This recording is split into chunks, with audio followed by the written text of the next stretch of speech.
The individuals who shot the 14 innocent people in San Bernardino had that as their goal.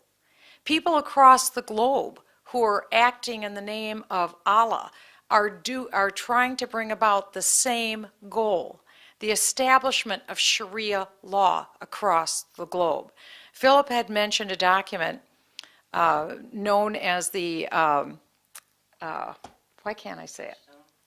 Yeah, the Touchstone document, which talks about civilization jihad here in the United States. There are various means that that those that are trying to establish a global caliphate or Islamic Sharia law across the globe are trying to use. In some cases, it's through immigration. In some cases, it's through violence. In some cases, it's through taking over institutions. I was working as a member of the United States Congress. My function is to provide oversight over various committees. I sat on Financial Services Committee, and then I was fortunate enough to be appointed to the Intelligence Committee. The Intelligence Committee is one of the smallest committees in Congress by design. We deal with the classified secrets of our nation. Almost all of our work is done behind closed doors for obvious reasons. It is not televised. During the course of that work, I saw how crucial this work was. And I also saw that at about the same time that I was coming on this committee, there was a rapid increase in the amount of terrorism across the globe, but also threats here in the United States.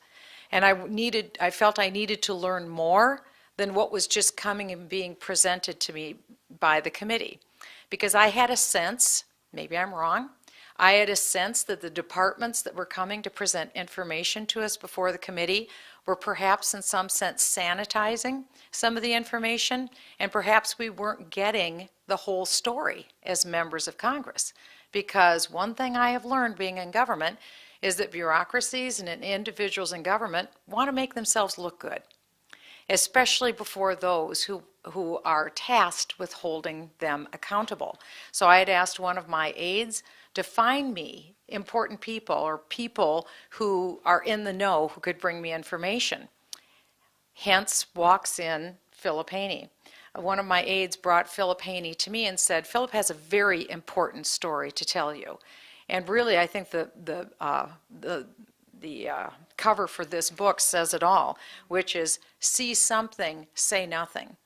Because what Phil Haney did, and what I tried to do, and I'm a cog in the wheel, Phil is a cog in the wheel.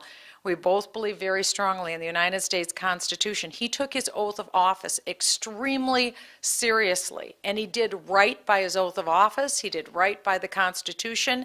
He did what we want 100,000 federal employees to do, to act in accordance with his job description and keep the American people safe. He did it. He fulfilled his job.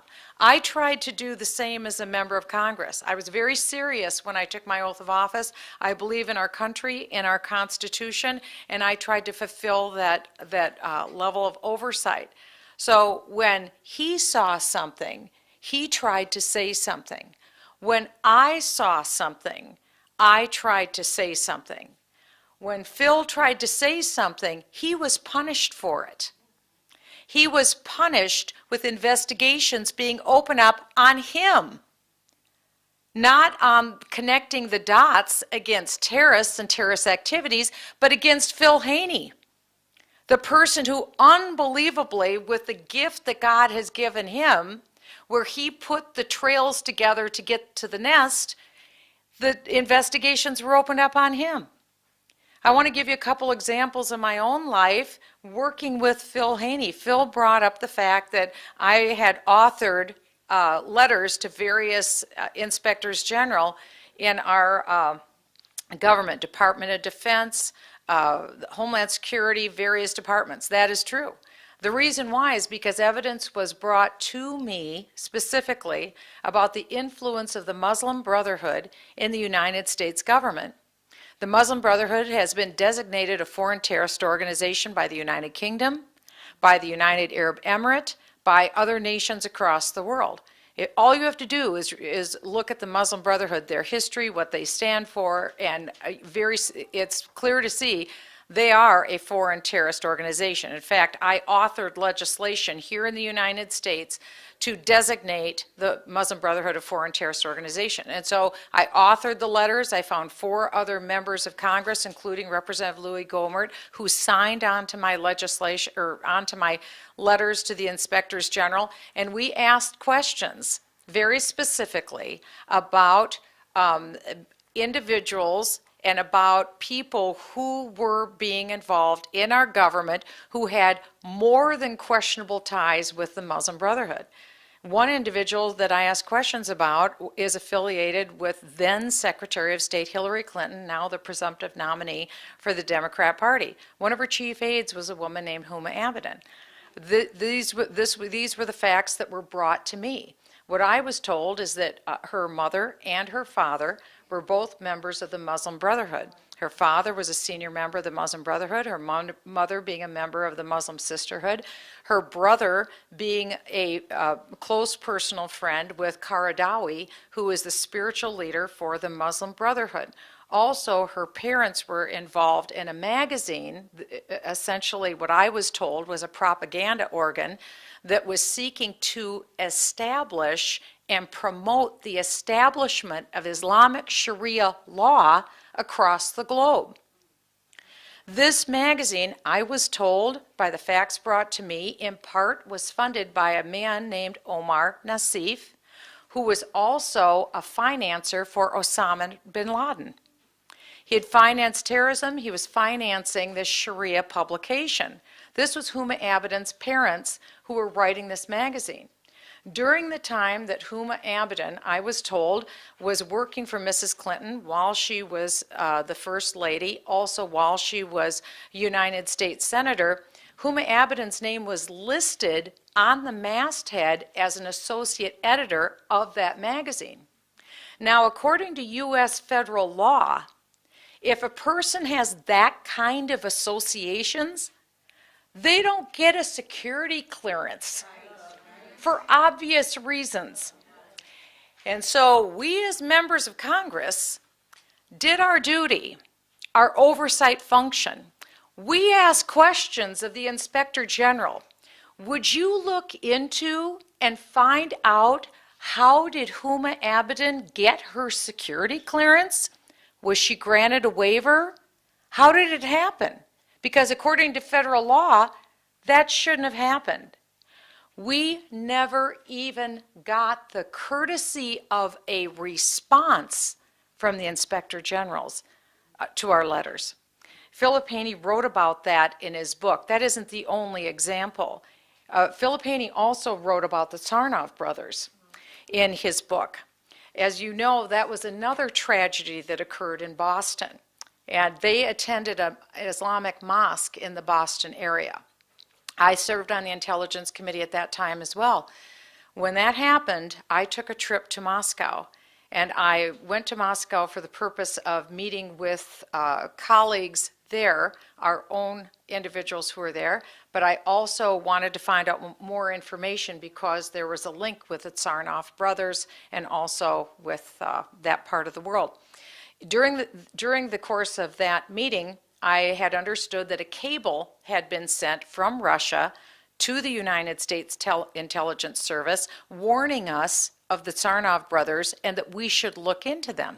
When I was there, I asked them to read the cable to me. They put it in my hands, but I don't read Russian Cyrillic, so they read it to me. It was brought back to the United States at my request in a diplomatic pouch. It was translated into English. It was read again here, and I questioned the FBI. Did you question the Tsarnaev brothers? Did you question people about these individuals? Or did you question these individuals and people who knew them? Because as you know, the FBI closed that investigation in a very similar fashion to the way that they closed the investigation into the Orlando killer. And I wanted to know, why did you close that investigation? I asked them, did you surveil the mosque that the Tsarnaev brothers attended? No, they did not surveil that mosque. I asked if they talked with the imam, the people at the mosque. No, they did not. They told me that they do not do that. The reason why I bring that up is because it was very clear that a very different view of national security is being adopted now in our country. And it is a view that is getting innocent American people killed, and it has to stop. We have to change course, and we have to open our eyes, and we have to believe in the reality that's in front of us. And we have to understand that the ideology, the ideas of Islamic supremacy are the motivation behind these killers, because their ultimate goal is to achieve Sharia law as the law of the land. And they are willing to kill innocent people because they believe that Sharia law allows them to do that to achieve their goal. I saw this myself as a member of Congress, that we were engaging in this foolish policy. We took Philip Haney. I believed him. He showed me PowerPoint presentations of the information that he had put together. I knew he was not a kook. I knew he was the real deal. I knew he was being shunned. I knew he wasn't being listened to. I had survived a national smear campaign of my own name when I went forward with these letters asking questions about the Muslim Brotherhood and their influence in our government. I was smeared for that. So I identified with and understood what Phil was going through. And so I tried to give credibility to Phil with my colleagues. I took him to committee chairs, to subcommittee chairs, so that he could share his story, so he could share his information, so they would know that he was being told to delete information that could put America in a situation where innocent people could get killed. I am sorry to say, not much was done with the information that Phil gave to them. This is a shame on our government. And we are standing today in a situation where we just saw this happen on Sunday in Orlando. On Monday, we saw what happened in Paris. We had heard from a reporter just a little bit earlier that there's a alleged Twitter feed that perhaps there's a shooter holding hostages right now in Amarillo, Texas. We don't know if that's true. It hasn't been confirmed. But this may continue. And I believe it will continue until we wake up and push back. This is a deadly policy that our current administration is engaging in, which is see something, say nothing. That is the administration's policy. Because if it has to do with Islamic ideology, boy, turn away. And the best example was this. I woke up on Sunday morning and saw what all of you saw on television with this story. And local law enforcement, the local mayor, and the FBI were all at the microphone talking about this tragedy. But who did the FBI introduce? They introduced the imam of the Central Florida Islamic Center. Now I ask you, the administration wants to have it two ways. On one hand, they want to say that terrorism has nothing to do with Islam. If it has nothing to do with Islam, why do you have an imam up there that the FBI is introducing? And when the imam went to the microphone, his whole point of view was to say, let's not get too crazy here and jump to any conclusions. Let's just be calm. Well, there's no hordes running in the streets trying to hang Muslims right now. The American people are very constrained, I think, and very civilized in all of this. The American people want to live happy lives. They want to live quiet, peaceable lives. And so they aren't out doing mean things to Muslims, nor should they be. But the fact is, we have the wrong view of national security, a fatally flawed view of national security. Philip Haney knows that. He saw it. He did everything he could short of that, and it almost cost him his career by telling the truth. I did the same thing. I saw it. I went out on a limb, practically lost my seat in Congress